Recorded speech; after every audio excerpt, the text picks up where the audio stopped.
opposition has to say that this is not Jack Dorsey's comments in that interview that he gave to Breaking Points. This is not his comments specific and restricted to India. He was speaking about the regimes in the US when he was Twitter CEO, about Russia and how he had to deal with the administrations of these respective countries. He, of course, has made a very sensational allegation against the central government in the time of the farmers' stir, the protest of 2021. He said that there was pressure on Twitter at that point of time to take down certain tweets, to clamp down on voices that were critical of the government. He said that there were threats being issued by the central government, that the offices of Twitter would be raided, that the homes of their employees in India will be raided. So that is the kind of allegation, sensitive allegation, that Jack Dorsey has leveled against the central government. Now, the central government has hit back. MOSIT,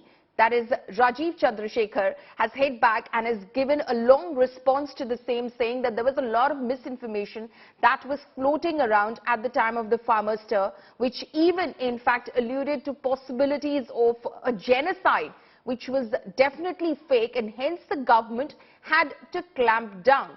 Now, Rahul Gautam, my colleague, is joining me live in this. Rahul, the other point, of course, that Rajiv Chandrasekhar makes in his post is that the allegation against Twitter is that under Jack Dorsey, there were a certain kind of voices that were amplified and a certain kind of voices that were de-amplified. Rajiv Chandrasekhar says that were de-platformed in violation of Articles 16 and 19 of the Constitution. So clearly what he's saying is that the left-leaning voices at that point of time, which was the allegation by the BJP, the right wing under Jack Dorsey, that left-leaning voices were being amplified in, to a disadvantage of other voices.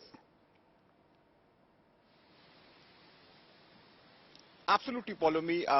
Rajiv Chandrasekhar not just pointed out that how several accounts were amplified who were critical of the government. At the same time, he also pointed out that several accounts who were trying to spread misinformation, fake news, giving genocidal calls, these accounts were not acted upon. And apart from this, he also said that when something like this happens in the US, Twitter always... Okay, Rahul, just hold on for a moment. Nasir Hussain, Member of Parliament of the Congress Party, is also joining us over the phone line right now.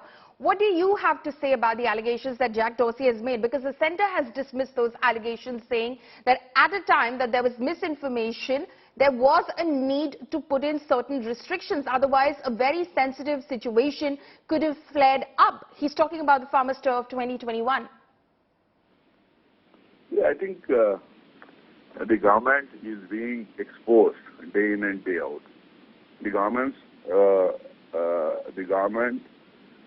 of the day has been trying to curtail the voices of dissent. They have been trying to curtail the freedom of expression and speech. This, the opposition has been raising both in the parliament and outside the parliament regularly. Not only during the farm protests, even otherwise, all the social media platforms resort to be the government needs to monitor it, but the government cannot force any social media platform to bring down posts which are against the government. See, something against the nation can be brought down, something derogatory can be brought down, something trying to destroy the characters or making character assassination of some certain individuals can be brought down. But that is the charge, Mr. Hussain. That is the charge that the government is making, that Twitter under Jack Dorsey was violating Indian law. They seemed to not think much of Indian law and, in fact, about following those rules. Criticizing government policies and programs, criticizing government actions is not violation of any law. It is a basic necessity in a democratic setup that anybody can express his or her voice against the government policies and programs or actions or decisions taken by the government. Anything against the government is not against the nation. Anything written against the Prime Minister is not against the nation. The nation and the government are two different entities. We have to understand that. So, anything against the government is not anti-national or is not derogatory. But should we, Mr. Hussain, be taking Jack Dorsey's word for it? Because as it's already in the public domain, and the government is also highlighting this, there have been allegations against Jack Dorsey and the regime when he was, of course, CEO of Twitter, that it was blatantly partisan and discriminatory towards a section of society's voices.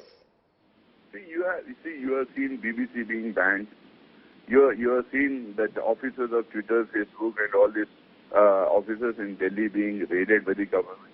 You have seen how the media houses are being forced to toe the line of the government. So it is not about one individual who has been CEO of some company. It is also about their actions in the past, which has clearly stated that anything against the government is not tolerated. Okay, Mr. Hussain, thank you so much for speaking to India Today, sir.